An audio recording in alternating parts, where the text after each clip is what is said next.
Tintin ne comprend plus rien. La veille, il était en route avec Milou pour Bombay. Aujourd'hui, il se retrouve dans un lit traditionnel de la Chine ancienne.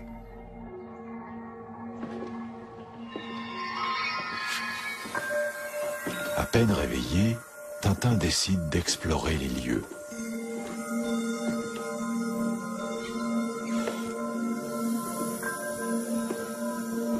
La maison semble déserte.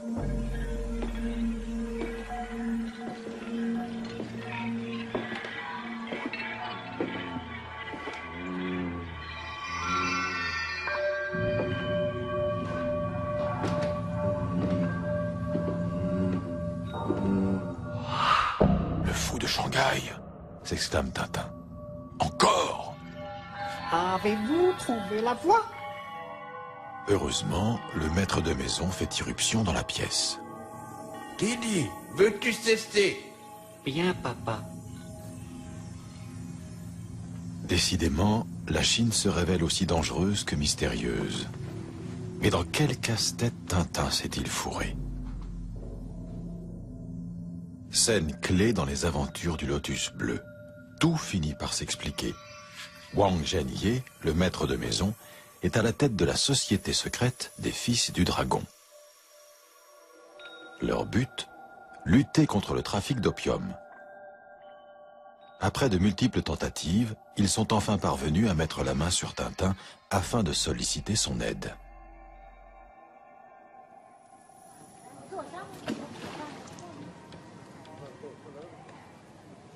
Hergé et Chang ne sont pas passés à côté des sociétés secrètes lors de la conception de l'album. Elles constituaient un phénomène récurrent dans la vie sociale de l'ancienne Chine.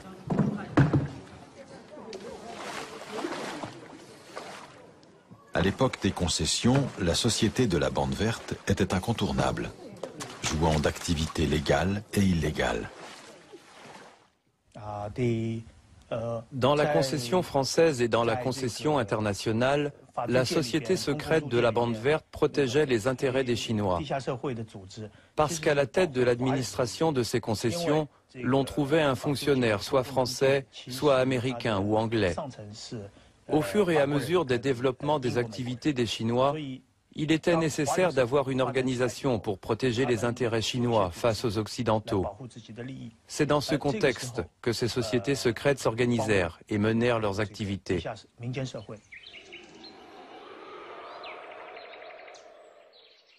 Tintin est en confiance.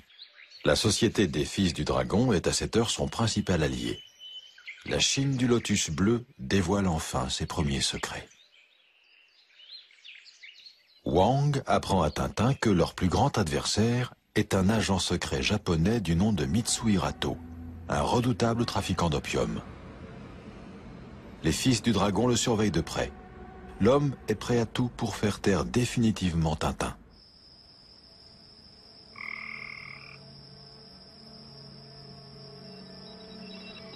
La nuit venue, Tintin capte un message depuis un poste TSF. Charabia de mots. Mais l'astucieux jeune homme trouve la solution. Il suffit de prendre les 2 premières lettres de chaque mot. Ce soir, 10 h, Lotus Bleu.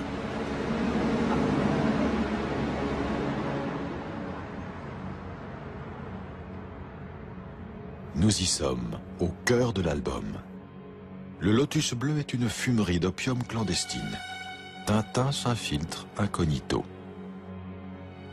Depuis que Ninon est parti, ma tête est un Capharnaüm. Et pour oublier ma jolie, je fume le troublant opium. Dans ces fumées aux teintes roses, je vois 100 000 apothéoses.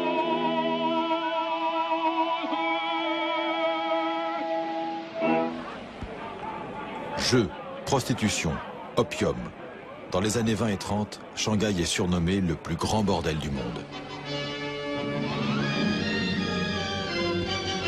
Les fumeries légales sont interdites dès 1906, mais la ville n'est pas pour autant désintoxiquée. Le trafic clandestin de l'opium dans les mains des sociétés secrètes règne en maître. Shanghai connaît alors les affres de la prohibition, à l'image de Chicago à la même époque.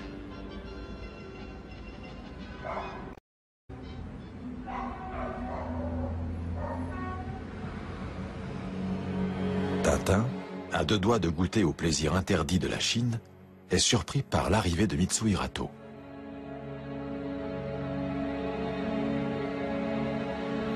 Il n'y a plus de doute, le lotus bleu est bien son repère. Derrière la tenture, la voix du japonais résonne comme un mauvais pressentiment. Voici 5 000 $. Vous toucherez la même somme lorsque la chose aura réussi. Hergé aurait-il laissé son héros fumer de l'opium? Certainement pas. Fermement décidé à en apprendre davantage, Tintin parvient à s'accrocher à la voiture de Mitsuhirato.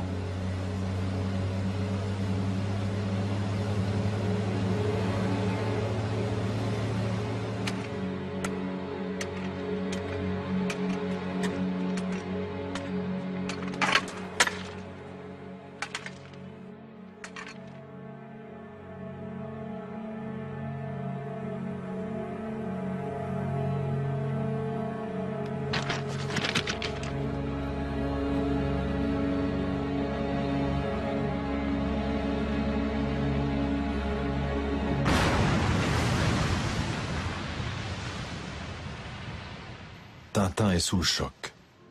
Le japonais Mitsuhirato et ses complices viennent de faire sauter une section de voie ferrée appartenant aux Japonais. Hergé relate ici un fait majeur de l'histoire, l'incident de Mukden en 1931. Le Japon, auteur de l'attentat, accusa les Chinois de l'avoir perpétré et profita du prétexte pour envahir le sud de la Mandchourie. C'est la première fois qu'Hergé, à travers Tintin, prend parti dans un conflit entre deux nations. Masqué par le voile des fumées d'opium, le lotus bleu s'avère ici être une fine satire géopolitique. Une fois de plus, le Japon a rempli sa mission de gardien de l'ordre et de la civilisation en Extrême-Orient, lit-on dans l'album.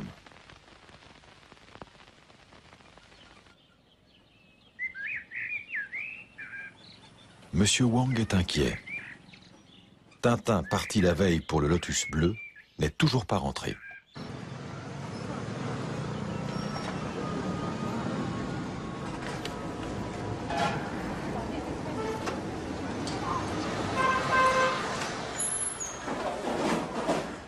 La tête de Tintin est mise à prix. Mitsuhirato, encore lui, en est la cause.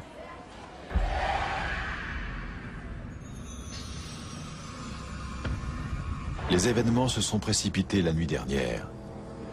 Lors de l'attentat sur la voie ferrée, Tintin a été capturé par le Japonais et est désormais retenu prisonnier.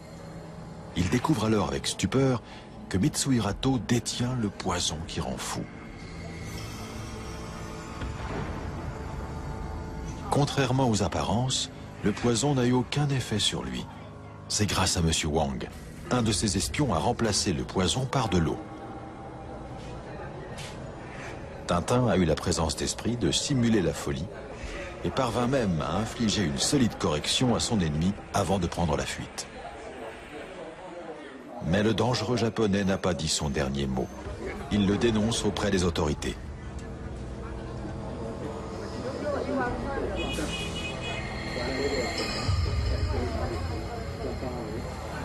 Comment sortir de Shanghai alors que les Japonais contrôlent chaque porte de la ville? Tintin parvient pourtant à s'échapper grâce à l'aide inespérée d'un porteur chinois.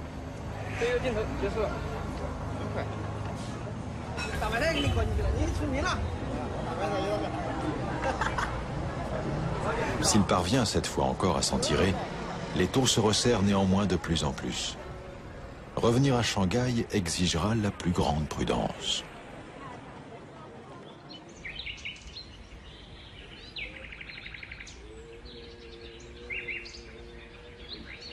De retour chez les Wang, au plus fort d'une crise de folie de Didi, Tintin ne résiste pas au désespoir d'une mère. Le lotus bleu est la première de ces aventures où l'on voit ses larmes. Ces larmes marquent un véritable tournant dans l'album. Tintin s'impose une nouvelle quête. Trouver le spécialiste capable de guérir du poison qui rend fou.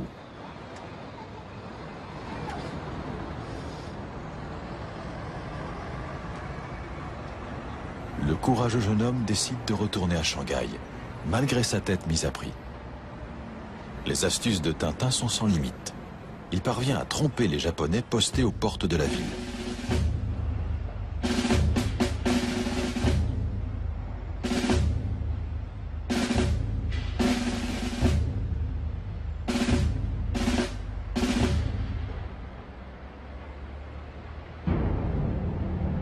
Tintin doit fuir. Poursuivi à la fois par les Japonais et les soldats anglais. L'intrépide héros est rentré illégalement dans le territoire de la concession internationale.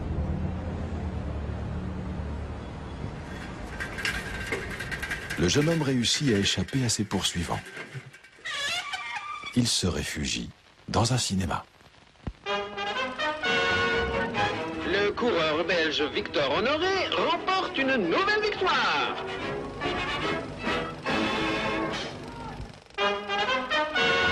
La République Paul de Moldac inaugure une exposition canine.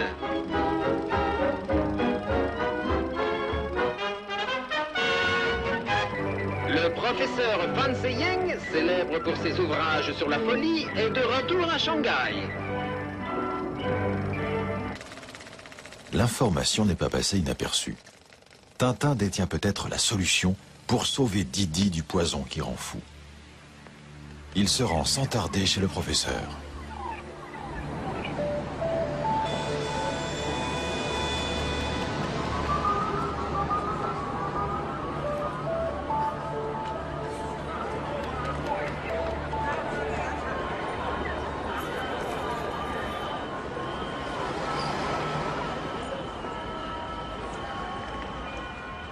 Mon vénérable maître n'est pas encore rentré. Voulez-vous l'attendre?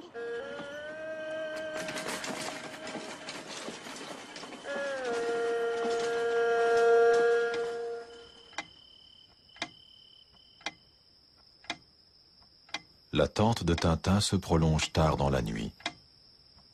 Hergé a voulu que les heures passent. Il nous installe en même temps que son héros devant une peinture traditionnelle Song. Cette peinture de montagne et d'eau n'est pas destinée à être exhibée au mur, mais à être contemplée en toute intimité.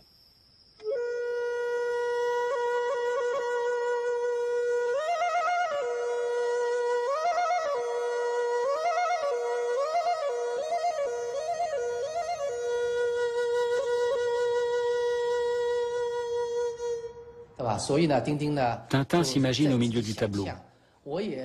Il s'imagine dans le pavillon du thé en train de boire du thé fumant, en train d'écouter de la musique traditionnelle, par exemple celle produite par le luth, la cithare et le bruit du jeu de dames.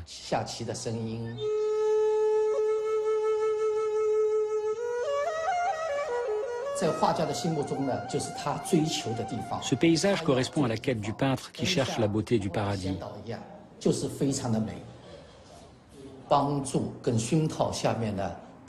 Grâce à l'aide et au conseil de Chang, Hergé a acquis des connaissances sur la Chine et sur la peinture chinoise.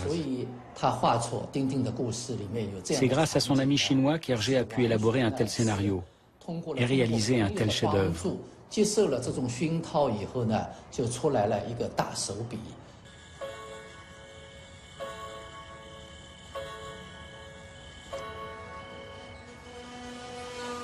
Le serviteur est très inquiet. Son vénérable maître n'est toujours pas rentré.